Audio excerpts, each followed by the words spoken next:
নমস্কার, আর একটা আপডেট নিয়ে হাজির হয়েছি আপনাদের সামনে। সেটি হলো এবার 10 টাকা ও 20 টাকার প্লাস্টিকের নোট আসতে চলেছে বাজারে। ছেঁড়া ফাটা মলিন কাগজের নোটের দিন হয়তো এবার শেষ হতে চলেছে। দেশে চালু হবে খুব তাড়াতাড়ি 10 টাকা ও 20 টাকার প্লাস্টিক বা পলিমার নোট। মঙ্গলবার সংসদে 100 কোটি পলিমার ব্যাংক নোট চালুর অনুমোদন দিল কেন্দ্রীয় সরকার। সরকার জানিয়েছে রিজার্ভ ব্যাংকের তরফে 100 কোটি করে 10 এবং 20 টাকা মূল্যের পলিমার নোট বাজারে ছাড়ার প্রস্তাব পাঠানো হয়েছিল। সেই প্রস্তাবে সম্মতি দেওয়া হয়েছে। আপাতত পরীক্ষামূলকভাবে এটি বাজারে ছাড়া হবে। পরীক্ষা সফল হলে নিয়মিতভাবে তা বাজারে ছাড়া হবে। সংবাদ মাধ্যমে জানা গেছে যে ভারতের পলিমার বা প্লাস্টিকের নোট চালুর প্রস্তাব নিয়ে সম্প্রতি দফায় দফায় আলোচনা করে রিজার্ভ ব্যাংকের বোর্ড। এরপরই প্রস্তাব পাঠানো হয় সরকারের কাছে, আর সেই মতো সংসদে এই প্রস্তাবে অনুমোদন দেয় সরকার। কেন্দ্রীয় অর্থমন্ত্রী নির্মলা সীতারামন এই ইস্যুতে বলেন, সরকারের তরফে রিজার্ভ ব্যাংকের প্রস্তাব অনুমোদন করা হয়েছে। বর্তমানে কাগজের নোটের পাশাপাশি চালু থাকবে পলিমার নোট। তবে অর্থমন্ত্রী এটাও বলেন, রিজার্ভ ব্যাংক জানিয়েছে পুরো প্রক্রিয়াটি বর্তমানে প্রাথমিক পর্যায়ে রয়েছে, অর্থাৎ পরীক্ষা নিরীক্ষাধীন বিষয়ে। যদি এই পরীক্ষাটি সম্পূর্ণ সফল হয় তবে পলিমার নোট বাজারে খুব তাড়াতাড়ি ছেয়ে যাবে।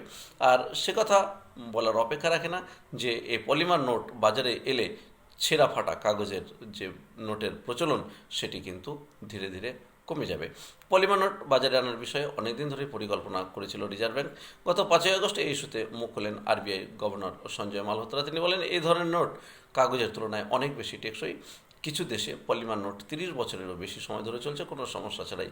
আরবিআই গভর্নর সেই সাথে আরও বলেন যে নোট তৈরির জন্য বিশেষ পলিমারের টেন্ডার ডাকা হয়েছে ইতিমধ্যেই। এরপর পরীক্ষামূলকভাবে তা চালানো হবে এবং নিরাপত্তা সংক্রান্ত অনুমোদন দেওয়া হবে।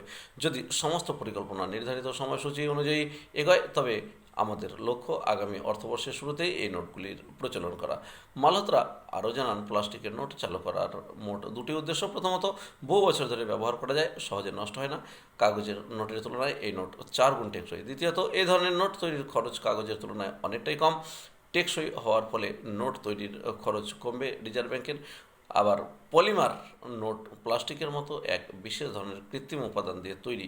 নোটগুলি ছাপানোর জন্য শক্তিশালী ও নমনীয় প্লাস্টিক ফিল্ম ব্যবহার করা হয়, ফলে কাগজের তুলনায় এগুলি হবে অনেক বেশি টেকসই, যা সহজে নষ্ট হবে না। যেহেতু 10 টাকা ও 20 টাকার নোট সবচেয়ে বেশি ব্যবহৃত হয়, তাই এই দুই নোট পরীক্ষামূলকভাবে বাজারে ছাড়া হবে। আসলে দীর্ঘদিন ধরে কাগজি নোট বাজারে প্রচলন থাকলে সেগুলো দেখা যায় যে ব্যবহারের ফলে নষ্ট হয়ে যায়, আর নষ্ট হয়ে যাওয়ার পরে তারপর গ্রাহকরা সেই নোটগুলো গ্রহণ করতে অনিচ্ছা প্রকাশ করেন। ফলে সাধারণ মানুষকে বিভিন্ন রকমের সমস্যার সম্মুখীন হতে হয়। এই সমস্যা যাতে না আসে তার জন্যই আরবিআই এবং কেন্দ্রীয় সরকারের এই যৌথ প্রচেষ্টা। এই প্রচেষ্টাটি একেবারেই সফল হবার পথে, কারণ ইতিমধ্যেই ছাড়পত্র পাওয়া গেছে বিভিন্ন দিক থেকে। মনে করা হচ্ছে খুব তাড়াতাড়ি এই পলিমার নোট বাজারে চলে আসবে। তবে প্রথম পর্যায়ে পরীক্ষা নিরীক্ষামূলকভাবে থাকবে, আর পরীক্ষা যদি সফল হয় তবে খুব তাড়াতাড়ি বেশি পরিমাণে 10 টাকা ও 20 টাকার এই পলিমার নোট বাজারে আসবে। গুরুত্বপূর্ণ আপডেটের জন্য চ্যানেলটি সাবস্ক্রাইব করে সঙ্গে থাকবেন। ধন্যবাদ।